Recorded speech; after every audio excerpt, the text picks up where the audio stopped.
La Turquie sous le feu des critiques après le lancement de son intervention militaire contre le Kurdistan syrien. Le Congrès américain menace Ankara de sanctions, je cite, infernales et dévastatrices. Les grandes puissances européennes en appellent aux Nations Unies. Plusieurs pays arabes dénoncent, eux, l'attaque d'un pays frère. On en parle ce soir avec Kendal Nezhan, bonsoir. Bonsoir. Soyez le bienvenu sur TV5 Monde. Vous êtes le directeur de l'Institut kurde de Paris. Commençons peut-être par les pertes humaines. On évoquait ce matin une vingtaine de morts, dont 8 civils côté kurde. Est-ce que vous avez des informations plus précises? Écoutez, les bombardements intensifs des villes kurdes continuent. Pour l'instant, donc, on n'a pas un décompte précis.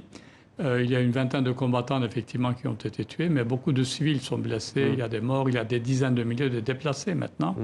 Les gens ne savent pas où aller. C'est une catastrophe humanitaire qui est en train de se développer, parce qu'ils ne peuvent pas aller dans la partie gouvernementale de la Syrie, qui est en grande partie détruite. Ils ne peuvent pas aller en Turquie, qui les bombarde. Donc beaucoup de gens s'orientent vers le Kurdistan irakien, qui, à l'heure actuelle, a déjà 1 200 000 déplacés et réfugiés. Donc ça va déstabiliser toute la région. C'est vraiment catastrophique. La Turquie annonce qu'une milice kurde a tiré des roquettes sur son territoire et que 2 civils, dont un bébé, ont été tués. C'est la version officielle de la Turquie. Est-ce qu'on peut craindre un enlisement de ce conflit ? C'est un conflit qui va durer et l'objectif d'Erdogan, donc, sauf s'il y a évidemment une intervention internationale rapide, j'espère, parce que l'objectif de M. Erdogan, c'est de contrôler tout ce territoire, c'est-à-dire 30% du territoire syrien, et d'y installer 2 millions de réfugiés syriens qui, pour l'instant, sont éparpillés à travers la Turquie. L'idée, c'est d'arabiser la région, couper les Kurdes de Syrie de Kurdes de Turquie, donc un nettoyage ethnique massif comme celui qui a eu lieu dans le canton d'Afrin, qui a été occupé par la Turquie en janvier 2018. Les Kurdes constituaient 85% de la population. Aujourd'hui, ils sont à peine 40%. Ils ont été chassés de leurs terres. Les terres ont été données en proie à des diverses milices islamistes. Donc, c'est ça ce qui attend. Ouais. Alors, on sait que Donald Trump a retiré les troupes américaines de cette région stratégique, d'où cette opération de la Turquie. Le président américain qui multiplie les déclarations parfois contradictoires. On va écouter l'une de ces dernières qui fait polémique. Les Kurdes se battent pour leur terre. Comme quelqu'un l'a écrit dans un très bon article aujourd'hui, ils ne nous ont pas aidés pendant la Seconde Guerre mondiale.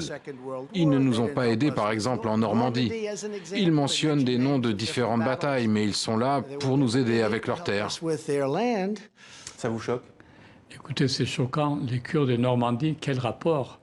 Les Kurdes étaient dans leur pays d'origine.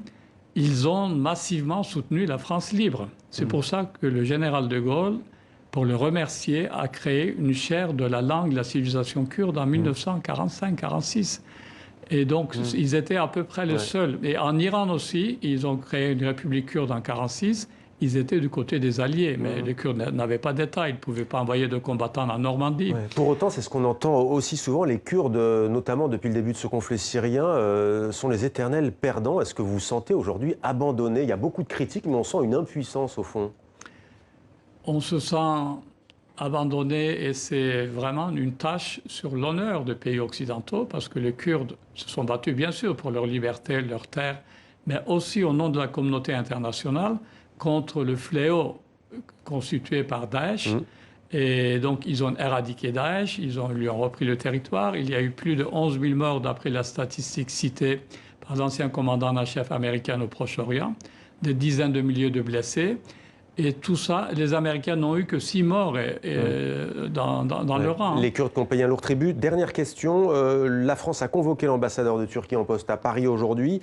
Vers qui vous tournez-vous ce soir? Les États-Unis, ça semble compliqué, même si le Congrès menace d'adopter de dures sanctions. Vers qui vous tournez-vous? L'Europe, la France? Écoutez, tout d'abord la France, en raison de liens historiques anciens. Donc on citait tout à l'heure de Gaulle, mais à l'époque de Mitterrand, quand les Américains ont aussi dit, après la guerre du Golfe, qui était menée au nom du droit international, et qu'il y a eu l'agression massive de Saddam Hussein contre les Kurdes de 2 millions de réfugiés, la France a saisi d'urgence le Conseil de sécurité, qui a créé une zone de sécurité pour les Kurdes d'Irak. Et cette zone de sécurité a évolué dans le Kurdistan irakien actuel, qui est dans la région la plus prospère, démocratique, apaisée. C'est ce qu'on demande pour les Kurdes de Syrie, une zone de sécurité pour le protéger, où il y a 5 millions de personnes dans cette région, où il y a des Kurdes, il y a des Arabes, il y a des Assyro-Chaldéens et des Arméniens qui sont des rescapés des génocides perpétrés par la Turquie.